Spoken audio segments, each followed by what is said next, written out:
Since 1967, Scovill Zoo has been an important part of the Decatur community. They have over 400 animals that span 6 continents, an express train, classroom programs, and so much more. Joining me today to tell us all about it is Heather, who is the director of the zoo. And I see you've brought along a friend. I did. This is Irwin. He is obviously a laughing kookaburra. And a lot of people are familiar with the kookaburra, and more notably their laugh that they do. It's their vocalization, and it does sound like a bird kind of laughing at you when you do hear it. Sometimes he will do it. A lot of times it might be like territorial, or if they're hunting, they'll make that noise. But it's another interesting fact too is a lot of the movies used to use that call for jungle noises. Although they're not really a jungle animal, they're found in woodlands of Australia. But yeah, it's just such a unique vocalization that they do. And in Australia, don't the Australians call them the bush alarm clock because of they wake people up in the morning, Yes, right? It is very loud sometimes when you hear it, but it's so unique and so fun to hear when you hear it in the zoo. And what do they eat? They will eat small rodents, snakes, lizards, and kind of an interesting thing too is, they will be in a branch, they'll look for something scurrying around in the brush. They will grab it and they'll actually thump it on the branch before they eat it. Okay. But this guy here eats a lot of thawed mice. Okay, thawed mice. Well, there you go. And kookaburra mate for life. Is that accurate?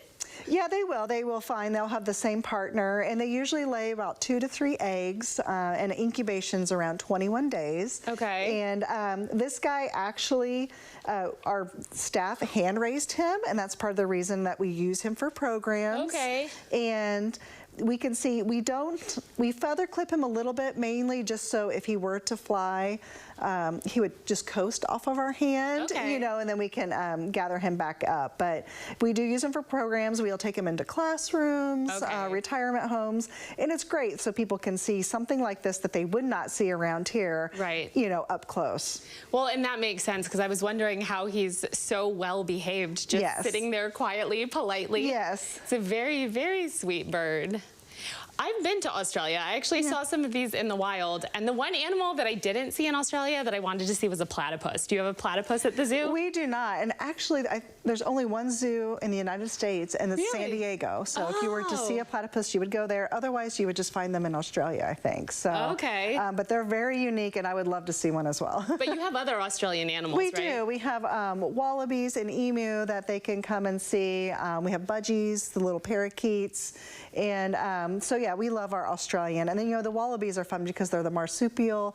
They have the joeys in the pouch, and every spring we'll start seeing the joeys' heads pop out of their mom's pouches, and that's always fun to see. That's so cute. And can you feed the animals at the zoo? Like, are there feeding areas? Well, not really for them. Like, our keepers are able to do that, and some of our wallabies will just hop away if you get too close. But then other ones may take like a little peanut or some grass or some leaves from you.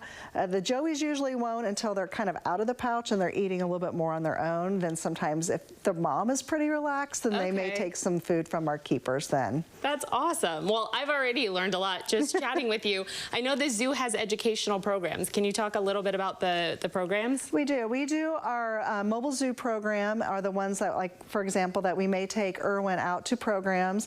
Again, they usually have to be in some sort of educational program. So we'll go to the retirement homes, libraries, schools, and so those programs go throughout the year. So you would just call the zoo and get more information for that. Okay. And then we also have our Zoo Buddy classes are once a month, and those are throughout the year as well. Those are for kids ages 3 to 5, and it's a 1-hour program, and it's a different theme each month. And I believe the one for December is going to be Dazzling Doves, and they usually read a book, they'll do some sort of craft, and then they'll see some of our doves up close during that 1-hour program.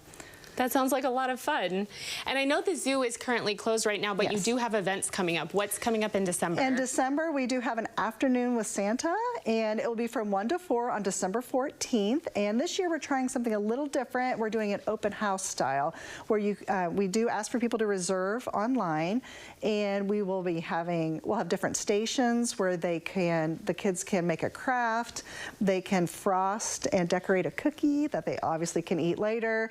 We'll have some of our ambassador animals, maybe Irwin out, so again kids could see them up close, and then of course Santa will be there. And we do have Santa reading a story every hour. I believe it's 1:45, 2:45, and 3:45. So they'll have that opportunity to meet Santa and write a letter to Santa as well. So I think treats, Santa, and animals seems to be the trifecta. So you definitely don't want to miss that event. And our gift shop will be open. So if you need any stocking stuffers or anything like that, it'll be a good opportunity to do some shopping while you're there. Very good. Well, thank you so much for coming and for bringing Irwin. Thank you for being such a good model for us. Quiet boy during our session here. Laughing Kookaburra. And if you want more information about what's coming up at the Scovill Zoo, visit ciLiving.tv.